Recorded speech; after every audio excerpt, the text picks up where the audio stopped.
Have you ever had a moment that changed your entire life? A single second where everything you thought you knew about yourself, about desire, about connection, suddenly shifted. This is the story of how. I discovered that sometimes the person you've been looking for has been right there all along, just on the other side of a thin apartment wall. My name is Daniel. And 6 months ago, I would have told you I had my life figured out. I was 26, working as a graphic designer, living in a decent apartment in the city, and sharing that space with my roommate, Marcus. We'd met through a mutual friend when I needed a place after my last relationship ended, and he seemed perfect, responsible, clean, easy to talk to. What I didn't expect was how perfect he'd actually turn out to be. Marcus was 28. A personal trainer with the kind of body that made you forget what you were saying mid-sentence. But it wasn't just his physique that drew me in. It was the way he laughed at terrible jokes, the way he left little sticky notes on the fridge with encouraging messages, the way he'd bring me coffee without asking when I was working late. I'd been attracted to men before, had even dated a few, but I'd never felt this particular kind of pull. This magnetic force that made every casual interaction feel charged with possibility. I tried to ignore it. He was my roommate, my friend. Getting involved would complicate everything. So I buried those feelings deep, convinced myself they were just passing attraction, nothing more, until that Thursday night in late spring, when everything changed. The evening started normally enough. I'd been working on a logo redesign for a local coffee shop, my eyes burning from staring at my laptop screen for hours. Around 10 p.m., I decided to call it a night.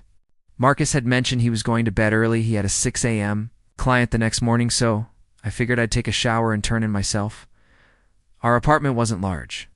It was one of those converted lofts where the bedrooms were separated by a single wall, kind of construction that looked modern and industrial but offered absolutely zero sound insulation. Usually this wasn't a problem. We both wore headphones, kept to ourselves, respected each other's privacy. But that night, as I walked past Marcus's door toward the bathroom, I heard something that made me freeze mid-step.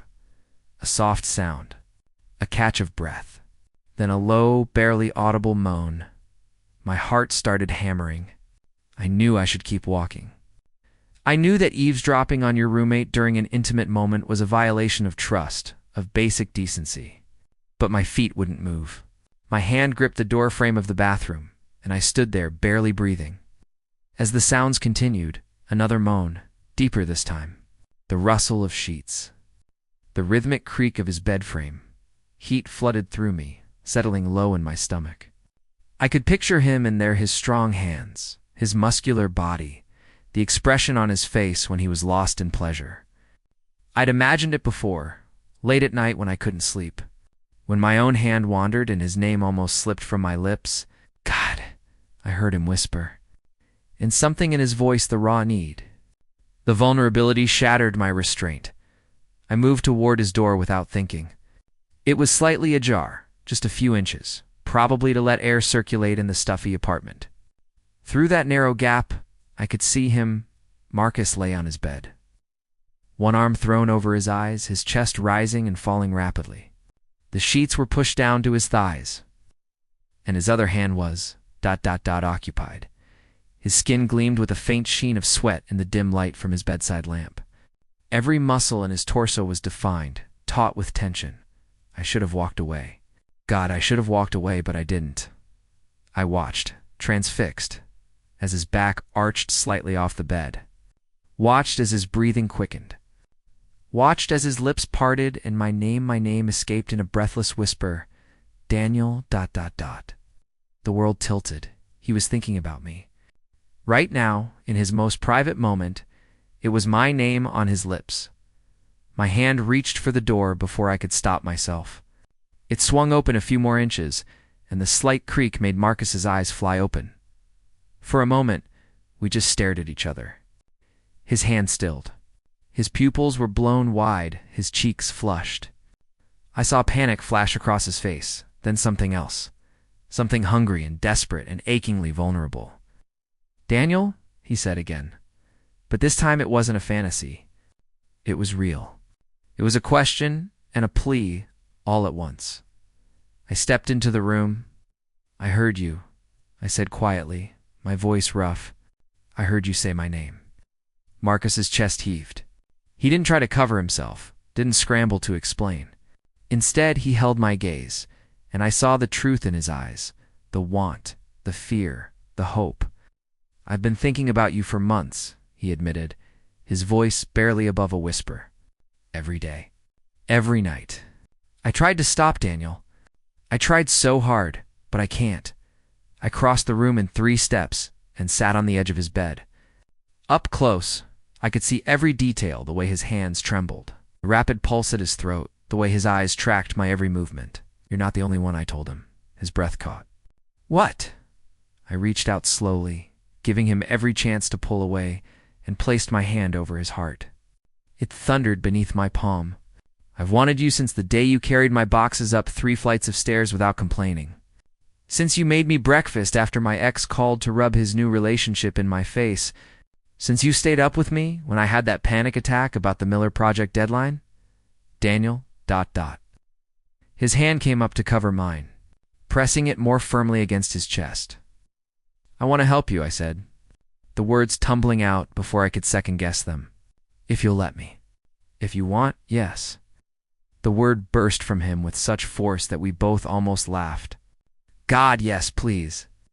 I shifted closer, my thigh pressing against his. The heat of his skin seeped through my knee, he urged, pulling back to look at me. "Tell me what you thought about." "What you wanted?" Heat flooded my face, but I held his gaze.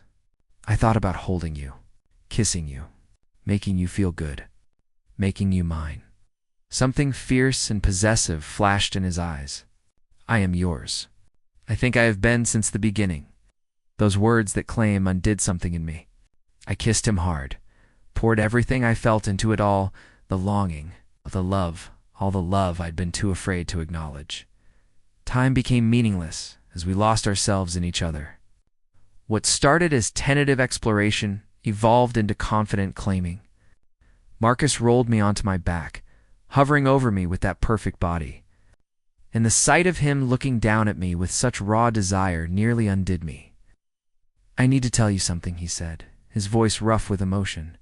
"This isn't just physical for me. It's not just want, Daniel. I'm falling in love with you. Hell, I think I've been in love with you for months." My heart stopped, then started again, beating so hard I was sure he could hear it. "Marcus." "You don't have to say it back," he rushed on, looking vulnerable despite his position above me. "I just needed you to know. This matters. You matter." I reached up and cupped his face in both hands, forcing him to look at me. "I love you too. I think I have for a while. I was just too scared to admit it." His eyes shimmered with emotion. "Really? Really?" I pulled him down for a kiss that was somehow both tender and desperate. "I love you, Marcus. I love your kindness, your strength, your terrible puns, the way you leave me notes, the way you care about everyone around you. I love you." He buried his face in my neck, and I felt dampness there. "I never thought I'd hear you say that." "I'll get used to it," I said, running my hands through his hair, "because I plan on saying it a lot from now on." He lifted his head, and the smile on his face was the most beautiful thing I'd ever seen. Then he was kissing me again, and we were moving together, hands and lips exploring, learning, claiming. I helped him the way he'd asked, the way we both needed. Brought him to the edge and over, held him through the intensity of it, whispered words of love and encouragement. And when he returned the favor, taking his time, showing me with every touch how much he cared, I felt something shift permanently inside me. This wasn't just release. This was connection. This was 2 people who'd been circling each other, finally coming together, finally admitting what they'd both been feeling. Afterward, we lay tangled together, sweaty and satisfied and happier than either of us had been in years. Marcus traced lazy patterns on my chest while I played with his hair. "So," he said eventually, a smile in his voice, "this is going to make living together interesting." I laughed. "Probably. But I can't imagine going back to how things were. To pretending. Me neither." He propped himself up on one elbow to look at me. "I want this, Daniel. I want you. Not just for tonight. I want to date you, wake up next to you, be with you for real." "I want that too," I said, meaning it with every fiber of my being. though we might need to invest in better soundproofing. He grinned. That gorgeous smile that had been melting my heart for months. Worth it. We stayed up talking for hours, sharing things we'd never dared say before. He told me about the first time he'd realized his feelings for me when I'd defended him to a mutual friend who'd made a disparaging comment about personal trainers. I told him about the night I'd almost kissed him when we were both drunk after a party, how I'd chickened out at the last second. I wish you hadn't, he said. We could have had this so much sooner. We have it now, I reminded him. That's what matters.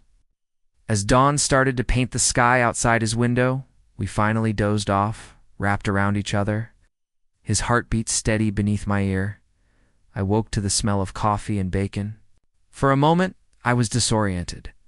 This wasn't my bed, and the warm weight across my chest was definitely not my usual pillow. Then memory flooded back, and I smiled. Marcus last night had been real.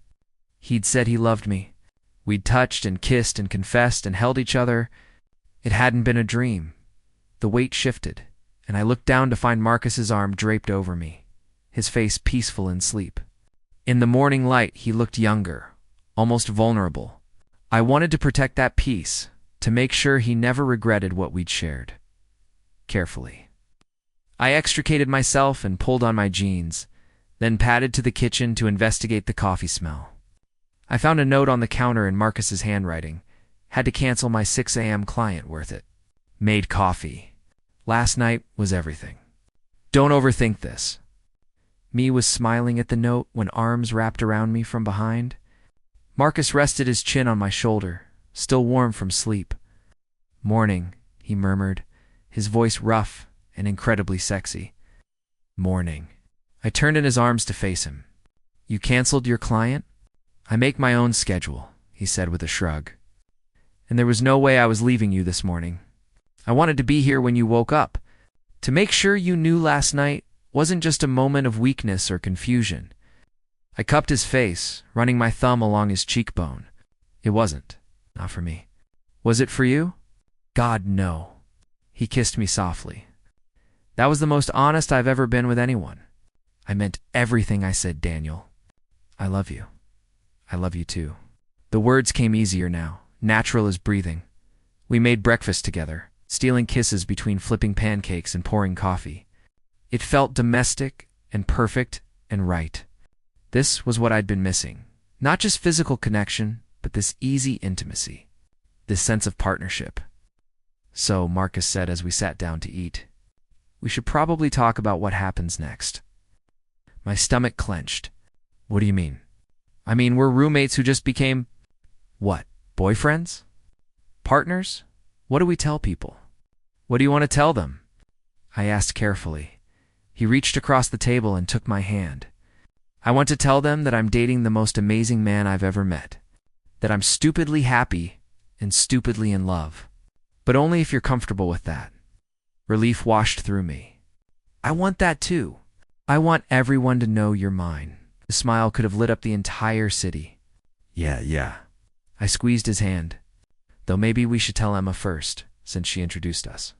She'll never let us hear the end of it if she finds out from someone else. Marcus laughed. She's going to claim credit for this forever. She kind of deserves to, I admitted. If she hadn't needed someone to sublet her place when she moved in with Sarah, we might never have met. Fate, Marcus said softly. Or luck. Or whatever you want to call it. I'm just grateful. We spent the rest of the morning together, talking about expectations and boundaries and hopes. We decided to take things slowly in terms of telling people to enjoy being together. Privately for a bit, before making any big announcements. But in private, we agreed to be fully committed, fully present for each other. The next few weeks were a beautiful blur. We fell into a rhythm that felt natural, dating each other while living together, which was both convenient and occasionally challenging. Marcus's family was a bit more complicated. He'd come out to them years ago, but they'd never been entirely comfortable with it. Still, when he told them about us, his mother said she just wanted him to be happy. It wasn't perfect, but it was progress. 3 months into our relationship, Marcus proposed something that both terrified and excited me. Move into my room, he said one night, as we were tangled together on his bed. Officially, I mean. We're already sleeping together most nights anyway. Let's stop pretending we need separate spaces. I thought about it for all of 2 seconds. Yes, really. He pulled back to look at me. You don't need time to think about it? I've spent enough time thinking, I said. I want to wake up next to you every morning. I want to fall asleep in your arms every night. I want this to be our room, our home. His kiss was answer enough. We spent the following weekend combining our spaces, arguing playfully over where to put furniture, laughing at how many books we'd accumulated between us. The second bedroom became my office, giving me a proper workspace instead of the corner of the living room. Our friends helped us paint and rearrange. And by the end of it, the apartment felt like ours in a way it never had before. I stood in front of the bathroom mirror, adjusting my tie for the 3rd time. From the bedroom, I could hear Marcus talking to someone on the phone, probably finalizing details for tonight.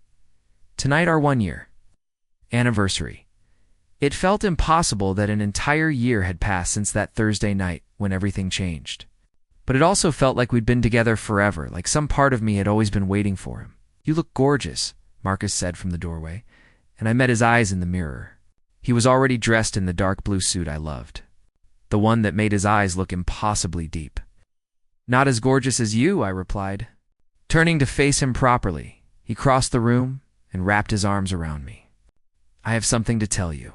My heart skipped. Good something or bad something? Good. Definitely good. He pulled back slightly, looking nervous in a way I rarely saw him. You know how I've been talking about expanding my training business? Yeah, you've been researching gym spaces for months. I found one, and I put in an offer, and they accepted. I stared at him. Marcus, that's incredible. Why do you look nervous? Because it's a big commitment. It'll take a lot of time and money and energy, and I wanted to make sure. I mean, we've been talking about maybe moving to a bigger place, and this might delay that. I should have discussed it with you first. I kissed him to shut him up. This is your dream. Of course you should go for it. I'll support you however I can. You're sure? I'm sure. I cupped his face. We're partners, remember? Your dreams are my dreams. Besides, I got that promotion last month. We can handle this. The relief and love in his eyes made my chest ache. I love you so much. I love you too. Now come on, we have dinner reservations. He'd made plans at the same restaurant where we'd had our first official date. A small Italian place with excellent wine and terrible lighting that somehow made everything romantic. We held hands across the table, talking and laughing, and I marveled at how comfortable we'd become with each other. How being with him felt like coming home after dinner. He suggested a walk through the park near our apartment. It was a beautiful evening, warm and clear, and the path was lit by old-fashioned street lamps. Do you remember what you said to me that first night? Marcus asked as we walked hand in hand. After I told you I loved you? I said I loved you too, I replied, smiling at the memory. Before that, you said you wanted to make me yours, I remember. He stopped walking and turned to face me. In the lamplight, his expression was serious, intense. Daniel, this past year has been the best of my life. You've made me happier than I ever thought possible. You've supported my dreams, challenged me to be better, and loved me in a way I didn't know I needed. My heart started racing. Marcus, let me finish, he said, and I realized his hands were shaking slightly as he reached into his jacket pocket. You said you wanted to make me yours. Well, I want to make you mine too. Officially, permanently, in every way that matters. He dropped to one knee, and the world seemed to hold its breath. Daniel Chen, will you marry me? The ring box in his hand held a simple platinum band, elegant and perfect.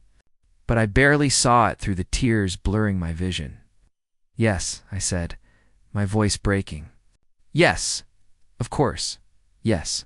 He stood and kissed me as he slid the ring onto my finger, and I kissed him back with everything I had, pouring all my love and joy and gratitude into it. Around us, people applauded and cheered, but I barely heard them. All I could focus on was Marcus, my roommate who became my friend, who became my lover, who was now going to be my husband. I can't believe you planned this, I said when we finally broke apart, both of us laughing and crying at the same time. I've been planning it for months, he admitted. Emma helped me pick the ring.